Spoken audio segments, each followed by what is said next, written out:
Band of rain from Hurricane Matthew 2016.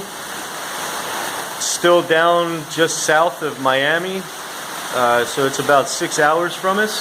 But this is the first band of rain that we got from the outer bands of it. At least the wind gusts are about 15 miles an hour, as you can see. Not too strong right now.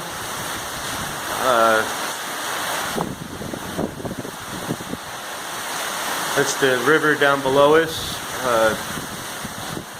Should be okay with that.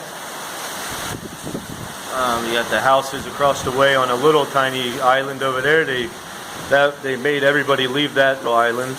Oh, here you can see the wind gust. Not too bad.